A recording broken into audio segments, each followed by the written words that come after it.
From PastorBobReed.com, spelled R-E-I-D. 12 October 2014. All Roads Lead to Rome, Part 12, by Pastor Bob, read with possible mispronunciations. Quote, "All doves. Many people were deceived into thinking that when the Roman Catholic papal system suppressed the Jesuits between 1773 and 1815, the Jesuits were destroyed. However, that was a major misconception. Over the last 300 years or so, the Jesuits have been banned or evicted from something on the order of 80 to 85 states. However, when they returned in greater strength and vengeance. The Illuminati was founded in May of 1776 by Jesuit Adam Weishaupt at Hanau, Germany. During the period of papal suppression, the Jesuits were far from being inactive, but rather actively regrouping and planning for their ascent to the Roman Catholic pinnacle of power. Pope Francis is not to be dismissed or underestimated, not in the slightest. He is a Jesuit and has been most of his years as a priest, bishop, cardinal, and now as pope. Jesuits operate by a lengthy list of absolutes. The following papal maxims regulate the Jesuit order. There is but one supreme authority in the world, and that is the Pope. God hath delivered over unto the Pope the power and rule of heaven and earth. Therefore we must be obedient unto him upon pain of damnation.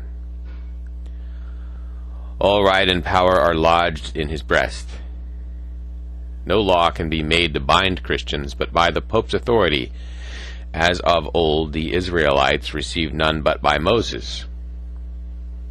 The gospel would not be the gospel if the Pope had not approved of it. The Pope can take away any man's right and give it to another. The Pope can do anything above all right, against all right, and without all right. If Christ commands one thing, and the Pope another thing, the Pope is rather to be obeyed than Jesus Christ. The Pope's decretatory letters are to be received and esteemed as authentic as the Word of God or the Holy Scriptures. It is sacrilege to question the Pope's action, and he is cursed of God who violates the Pope's censures. If the Pope affirm that to be black, which our eye judges to be white, we ought also then to declare that it's black upon pain of our souls. The Pope hath the sole rule and power of the whole world, in temporals as well as in spirituals, and therefore can depose emperors or kings, and may dispose of their dominions as he shall think convenient. If the Pope shall depose a king, and give his kingdom to another, and the people will not receive him, the Pope may bring him by force of arms, because he is judge of all, and instead of God on earth. Not to believe that the Pope can dispose kings is to be, and that deservedly, damned for heresy. Christ had not done wisely if he had not left the Pope power to depose kings. If a king be a heretic or favorer of heresy, he may be deposed. If the Pope shall declare a king to be heretic, he hath no right to his kingdom, and the Pope may depose him. The Pope can give the people liberty either to choose or take new masters. By this means they keep all kings and princes in their obedience and submission to the Pope. All Protestants are heretics, and therefore they ought to be killed. It is better and safer to make alliance and amity with Turks, infidels, or Jews than with heretic Protestants, because they may draw us into the errors of their novelties. Most people do not know that there are two popes. The White Pope is responsible for the administration of the Holy Roman Catholic Church, And the Black Pope is a Jesuit mercenary and is responsible for eliminating people and problems affecting the Church with extreme prejudice. He is also the overseer of the papal treasuries, banking, and wealth management. The Vatican today is a privately owned, corporate, money-driven, and self-interested religious cult that masks itself in trapping of Christianity. It is a front for the Italian P2 Masonic Lodge or Illuminati, which is routinely involved in murder for hire, gambling, pedophilia, sex, and white slavery, human trafficking, and international drug activity. Vatican City is one of the 3 privileged and autonomous city-states which also coordinates the Pan-American elite global organized crime for the Western banking cabal. The 2 other city-states are Washington, D.C. and the Crown City of London, England. The so-called Holy Roman Catholic Church has become known as the center of religious spiritual leadership. The Crown City of London has become known as the center of world finance, and Washington, D.C. has become known as the center of the world military power, the enforcer. All 3 are inseparable for their common philosophy and yet separate corporate centers in their own right. By that I mean that they are not subject to national laws. For example, the Vatican is immune from Italian law, London is immune from British law, and Washington, D.C. is immune from state law. All 3 are collectively the unified center for a secret society and criminal cabal known as the Illuminati, and their real headquarters is the United Nations and the City of New York. This fact can be found in the United States Code. During World War II, the hierarchy of the Vatican freely supported the Nazi program for world domination, and Pope Pius XII personally rendered his blessing upon Adolf Hitler, then known as Baron Rothschild. Adolf Hitler was himself a 1/8 Rothschild. This bit of history is not part of the historical public record, but well documented and confirmed. Hitler did not commit a suicide, but escaped to South America and died in the early 1960s. Several books have been published in the last decade documenting and confirming the historical record. He died at the age of 73 on February 13th, 1962. He lived out the balance of his life in a mountainous retreat 1,000 miles south of Buenos Aires.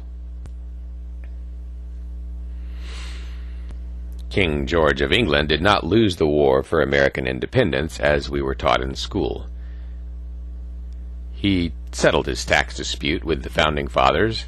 He did regain his rightful power, but did not lay any claim to any of the colonial land because of a treaty that he had entered into by his predecessor, King James, and Pope Innocent III of the Holy Roman Catholic Church. You can read the details for yourself by Googling the Treaty of 1213 and read it for yourself. Like most kings, James was not an intelligent man and was easily manipulated by Pope Innocent III. King James had been excommunicated by the Holy Roman Church because of having given his royal assent to an aristocratic document titled the Magna Carta, which in part recognized the dukes and lords as sovereign, and which prevented the return of their estates to the king upon their deaths. King James had been forced into signing this document to avert a rebellion of the citizenry of England. King James also recognized that the Magna Carta would now deprive him of his income on those estates and their resale upon the death of the dukes and lords. So he invoked an ancient law he remembered, titled the Law of Mortmen, or Dead Man's Hand, which established the basis of the current probate court system in America. Probate provides for a tax or percentage of the descendant's estate be paid to the king upon the distribution of a dead man's estate, and the failure to pay this tax resulted in the ownership in the estate being sold by the court to pay the tax, and absent a valid last will and testament, the estate be returned to the king. In America, the same laws apply, and the estate is returned to the state. The Mort Maine Law and the Magna Carta upset Pope Innocent III because it placed the lords and dukes on equal footing with the sovereign king and his holiness, the Pope, and the Law of Mortmen prevented Catholic parishioners from willing the deeds into their homes and land to the church, from willing the deeds to their homes and land to the church, by obligating the church to pay the king's probate tax. Pope Innocent III retaliated by excommunicating King James, and he issued a decree declaring that the Magna Carta was to be an affront to God and the Roman Catholic Church, and therefore was unlawful, and therefore illegal. The Pope designated the Vatican's representative Stephen Langdon to rule England, but King James refused to permit Langdon to assume the throne. The papacy placed England under interdiction, which denied its residents all the benefits of being Catholic. Finally, King James was forced to accept Stephen Langdon as the Archbishop of Canterbury, and King James groveled before the Pope. King James was eventually convinced by Pope Innocent III that because of his excommunication, that upon the king's death his soul would be condemned to purgatory. Out of fear of purgatory, King James made a series of acts of contrition to regain the favor of the Holy Roman Catholic Church and the Pope, whom the king now regarded as God's only living representative on earth. King James surrendered to the Pope and signed the Treaty of 1213. This is not the King James of our Bible. The Treaty of 1213 spelled out King James' concessions, giving the land titles of Ireland, England, and France to the Holy Roman Church, the lands and oceans of the world, the payment of 1,000 gold marks each year, and a royal decree which declared the Pope the Vicar of Christ, meaning the only living descendant of Peter, Christ's appointed representative on earth. It is important to note that all royalty is a historic prevarication, but man has accepted their presence like a bad government.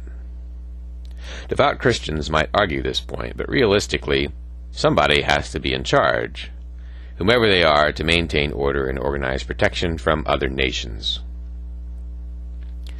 The Holy Roman Catholic Church and all future popes would all pursue other avenues to gain similar treaties and control of nations around the world, which is much easier to accomplish if you are the Vicar of Christ. King James' royal decree that all the lands and seas of earth was the property of the Holy Roman Catholic Church eventually became the impetus behind the change in American land titles from allodial deeds to fee simple deeds, which utilizes the ancient Roman trusts as model. I'll discuss this in the next post. It was somewhat ironic that in the last post, part 11 of this series, I noted that it was the former U.S. legislator from Ohio's 17th District that blew this out of the water when he testified before the House of Representatives. It was just a few days after I posted part 11 that I learned former Congressman James Trafficking had died from a tractor accident in his barn near Youngstown, Ohio. Jim Trafficking was 73 years of age. Mr. Trafficking publicly exposed the fact that the United States of America was bankrupt since 1933. His death was ruled an accident, and that may be true. However, we cannot rule out a criminal act. If you have never read or listened to former Congressman James Trafficking's speech of March 17, 1993, you are negligent of understanding why it is that you are not free in the USA. Every living American is pledged as collateral against the debt owed to the Vatican as a result of the Federal Reserve System Act of 1913. And in conjunction with the treaties of 1213 AD, 1783 AD, and 1871 AD, Americans are slaves. The Treaty of Verona of 1822 AD further solidified papal control of the USA. The freedom of the citizenry ended in 1871 AD, when the original Constitution for the United States of America was changed to the Constitution of the United States of America. The original Constitution was replaced by sleight of hand by our legislators with a corporation. What this did was to put the United States back under British rule, which is under Vatican rule. Congressman Trafficking, in his speech, had brought embarrassment to his colleagues, who have covered this up since it was brought about in 1871. I'll continue with more in the next segment of All Roads Lead to Rome. Just remember, the best slave is the one who believes he is free. By now you probably have realized that the study of history is important. We are not free. We merely think and believe we are free. God bless. Pastor Bob. Unquote.